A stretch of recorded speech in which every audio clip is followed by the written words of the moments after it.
قابل اطمینان نہیں تھی، اور جو یونیورسٹی کالج ترک حکومت کے زیر نگرانی چل رہے تھے اس اداروں کی صورتحال کیا قابل اطمینان نہیں تھی۔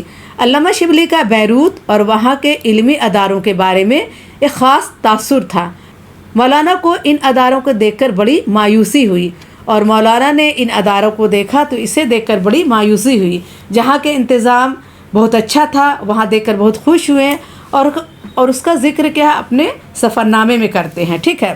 تو دوستوں یہ جو ویڈیو ہے یہ بہت محنت سے میں بناتی ہوں، اور آپ کو ایک ایک بات سمجھاتی ہوں، ایک ایک ورڈ میننگ سمجھاتی ہوں۔ تو پلیز اگر ویڈیو اچھی لگے تو ہمیں لائک اور سبسکرائب ضرور کریں، اور اپنے دوستوں کے ویڈیو زیادہ سے زیادہ شیئر کریں، کیونکہ ہماری جو ویڈیو کی ریچ ہے وہ بہت کم ہوتی ہے، جو ویوز ہے بہت کم ہوتا ہے۔ تو پلیز ہمیں سپورٹ کریں اور اس ویڈیو کو زیادہ سے زیادہ شیئر کریں۔ یہ بک ادب نما ہے، ٹھیک ہے، اس بک کا نام ادب نما ہے، جو ڈاکٹر فخر الاسلام اعظمی کی لکھی ہوئی ہے۔ اگر آپ کو یہ بک چاہیے تو میں امیزون کا لنک اس میں دے دوں گی، آپ اسے خرید سکتے ہیں، ٹھیک ہے۔ ہمارے لنک سے خریدیں گے تو آپ کو بک کا ریٹ زیادہ نہیں ہوگا، جو ریٹ میں ایسے ملتا ہے ہمارے لنک سے بھی اسی ریٹ میں مل جائے گا، ٹھیک ہے۔ تو آئیے آگے پڑھتے ہیں۔ علامہ بیروت سے فلسطین کی طرف سمندری راستے سے جاتے ہیں۔ سب سے پہلے وہ فلسطین کے مشہور شہر یافا پہنچتے ہیں، اور علامہ بیروت سے کیا ہے فلسطین کی طرف سمندری راستے سے جاتے ہیں۔ سب سے پہلے وہ فلسطین کے مشہور شہر یافا پہنچتے ہیں، ٹھیک ہے۔ مشہور شہر کیا ہے؟ یافا ہے فلسطین کا، ٹھیک ہے، یاد رکھیے گا۔ وہ یافا کی اچھی فضا، خوشگوار آب و ہوا اور کھیتوں وغیرہ کا ذکر بڑے دل فریب انداز میں کرتے ہیں۔ مولانا نے کچھ عرصہ تک بیت المقدس میں قیام کیا اور مسجد اقصیٰ کی بھی زیارت کی۔ مولانا نے بیت المقدس اور مسجد اقصیٰ کے بارے میں اپنے سفر نامے میں جو معلومات درج کی ہیں وہ کافی اہم ہیں اور قیمتی ہیں۔ مولانا نے کیا بیت المقدس اور مسجد اقصیٰ کے بارے میں اپنے سفر نامے میں جو بھی معلومات درج کی ہے وہ کافی اہم اور قیمتی ہے۔ صحیح بات ہے، قیمتی ہے، کیونکہ وہ آنکھ سے دیکھ کر آئے تھے اور لکھا ہے، اور ہم جیسے لوگ جو نہیں جا سکتے ہیں اسے پڑھ کر وہ تسلی حاصل کر سکتے ہیں، خوش ہو سکتے ہیں اور وہاں کی معلومات حاصل کر سکتے ہیں، ٹھیک ہے۔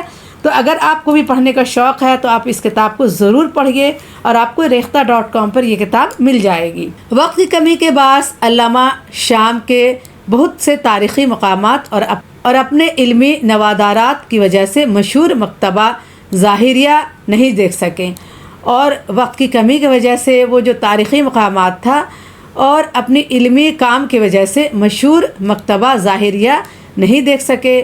ترکی اور شام کا سفر مکمل کر لینے کے بعد مولانا اسکندریہ ہوتے ہوئے قاہرہ پہنچتے ہیں، اور ترکی اور شام کا مکمل سفر کرنے کے بعد مولانا کیا ہے اسکندریہ ہوتے ہوئے قاہرہ پہنچتے ہیں۔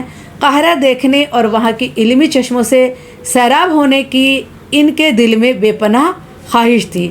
خاص طور سے وہ جامع ازہر کو دیکھنے اور وہاں کے علماء اور کتب خانوں سے استفادہ کرنے کے لیے بےتاب تھے، اور خاص کر وہ جامع ازہر کو دیکھنا چاہتے تھے، اور وہاں کے علماء، جامع ازہر وہاں کی یونیورسٹی ہے، ٹھیک ہے، اور وہاں کے علماء یعنی جو وہاں کے عالم تھے جو پڑھانے والے تھے، اور کتب خانوں وہاں کی جو لائبریری تھی اسے وہ دیکھنا چاہتے تھے، استفادہ، اور اسے وہ فائدہ حاصل کرنا چاہتے تھے۔ استفادہ یعنی فائدہ حاصل کرنے کے لیے بےتاب تھے۔ لیکن مولانا کو جامع ازہر کی تعلیم و تربیت، نظم و ضبط اور طلباء کے عادات و اخلاق دیکھ کر بڑی مایوسی ہوئی، اور جب مولانا وہاں پہنچے تو وہاں کی تعلیم و تربیت، ان کو تعلیم و تربیت نہیں پسند آئی۔ نظم و ضبط جو وہاں کا انتظام تھا، وہاں کا جو طور طریقہ تھا، اور طلباء یعنی جو طالب علم، طلباء طالب علم کی جمع، جو طالب علم تھے ان کے عادت، ان کے اخلاق دیکھ کر بڑی مایوسی ہوئی۔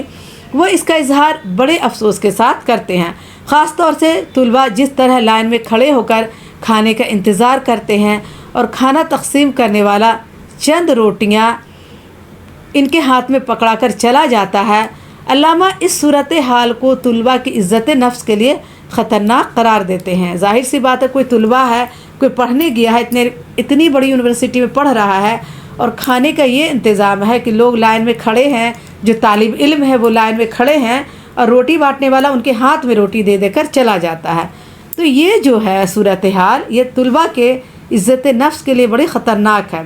اس طرح طلبہ احساس کمتری میں مبتلا ہو جاتے ہیں اور خود اپنی نگاہوں میں گر جاتے ہیں۔ ایسے طلبہ سے کسی بڑے کام کی امید نہیں کی جا سکتی۔ جو طلبہ پڑھتے وقت اور پڑھنے کے دوران احساس کمتری میں مبتلا ہو جاتے ہیں، ان طلبہ سے ہم کسی بڑے کام کی کیسے امید کر سکتے ہیں؟ ایسا ممکن نہیں ہو سکتا۔ علامہ شبلی اس صورتحال پر دکھ کا اظہار کرتے ہوئے لکھتے ہیں، مجھ کو اپنے تمام سفر میں جس قدر جامع ازہر کے حالات سے مسلمانوں کی بدبختی کا یقین ہوا، کسی چیز سے نہیں ہوا۔ طالب علموں کی دنایت اور پست حوصلگی کا یہ حال ہے کہ بازار میں پیسے کی ترکاری خریدتے ہیں تو کنجڑے کو قسم دلاتے ہیں کہ براس سیدنا الحسین یعنی تجھ کو امام حسین کے سر کی قسم واجبی قیمت بتانا۔ کیا اس قسم کی تربیت یافتہ لوگوں سے امید ہو سکتی ہے کہ وہ اسلام کی عظمت و شان بڑھائیں گے؟ اب دیکھ لیجئے کہ اگر وہ بچے، وہ جو طلبہ ہیں، طالب علم ہیں، بازار سبزی خریدنے جاتے ہیں تو کنجڑے یعنی سبزی والے کو قسم دلاتے ہیں کہ تجھے کیا ہے، امام حسین کے سر کی قسم ہے کہ تو اس کا قیمت کیا ہے، واجب بتانا۔ تو ہم ایسے طلبہ سے کیا امید کر سکتے ہیں جو اسلام کی عظمت و شان کو بڑھائیں گے؟ علامہ شبلی جامعہ کے نصاب تعلیم سے بھی مطمئن نہیں اور یہاں کے اعلیٰ اساتذہ کی صلاحیت اور تصنیفی سرگرمیوں پر اپنی مایوسی اور بے اطمینانی کا اظہار کرتے ہیں۔ جامعہ ازہر کے برعکس قاہرہ کے مشہور کالج دارالعلوم کو دیکھتے ہیں تو اپنی خوشی کا اظہار کرتے ہیں۔ یہ کالج قدیم و جدید علوم کا سنگم ہے۔ یہ کالج انہیں اپنے نظریہ تعلیم کا عکاس نظر آتا ہے، اور وہ جب جامعہ ازہر کے برعکس قاہرہ کے مشہور کالج دارالعلوم کو دیکھتے ہیں تو اپنی خوشی کا اظہار کرتے ہیں اور کہتے ہیں کہ یہ کالج قدیم اور جدید، قدیم یعنی پرانی اور جدید یعنی نئی، یہ قدیم اور جدید علوم علم کی جمع، علم کا سنگم ہے، اور یہ کالج انہیں اپنی نظریہ تعلیم کا عکاس نظر آتا ہے، یعنی آئینہ نظر آتا ہے۔ انہیں لگتا ہے کہ یہاں کی جو تعلیم کا نظریہ ہے یہ اعلیٰ ہے، یہ ہماری تعلیم کا آئینہ ہے، ٹھیک ہے۔ آخر میں مولانا مصر کے مشہور کتب خانہ خدیو کا جائزہ لیتے ہیں اور وہاں کے فنی نوادرات اور اپنے کام کی کتابیں دیکھتے ہیں تو ان کی آنکھیں چمک اٹھتی ہیں اور مشقت کا احساس ختم ہو جاتا۔ مشقت یعنی انہوں نے جو محنت کیا تھا اس کا احساس ختم ہو جاتا ہے، کیونکہ انہیں یہاں کام کی کتابیں مل جاتی ہیں۔ اس طرح مولانا کا یہ سفر نامہ صرف متعلقہ ممالک کے سلسلے میں معلومات فراہم کرنے کی حد تک محدود نہیں، بلکہ یہ مولانا کی تعلیمی نقطہ نظر اور اسلام و بلاد اسلامیہ کے تئیں ان کے مخلصانہ اور ہمدردانہ جذبات کا مظہر بھی ہے۔ یعنی تعلیمی نقطہ نظر سے اسلام اور وہاں کے شہر، بلاد بلد کی جمع یعنی اسلامی جو شہر ہے، ان کے تئیں مخلصانہ یعنی وہ مخلص تھے، دل سے چاہتے تھے کہ وہاں کا جو باتیں ہیں وہ اچھی ہوں، اور ہمدردانہ ان سے وہ ہمدردی رکھتے تھے، اس کے جذبات کا مظہر بھی ہے، یعنی وہ اس کا اظہار بھی کرتے ہیں۔ اس میں مغربی اقوام کی متعصب اور اسلامی دشمنی ذہنیت کو بھی بے نقاب کرتے ہیں، اور جو اس کتاب میں مغربی اقوام یعنی جو مغرب کے قوم ہے، اقوام قوم کی جمع، اور وہ لوگ جو اسلام سے تعصب کرتے ہیں، جو جلن حسد کرتے ہیں، ان کی ذہنیت کو بھی انہوں نے بے نقاب کیا ہے۔ بلاد اسلامیہ کی ترقی اور خوشحالی پر خوشی کا اظہار بھی کیا ہے، اور ان کی تعلیمی، تہذیبی اور معاشرتی پستی پر اظہار افسوس بھی کیا ہے، اور جو اسلامی شہر تھی اس کی خوشحالی پر خوش ہوئے ہیں، خوشی کا اظہار کیا ہے، اور ان کی تعلیمی، تہذیبی اور معاشرتی پستی پر کیا افسوس بھی کیا ہے، اور ایسی تجاویز بھی پیش کی ہیں جو بلاد اسلامیہ کو موجودہ پستی سے نکال کر ترقی کی راہ پر گامزن کر سکتی ہے۔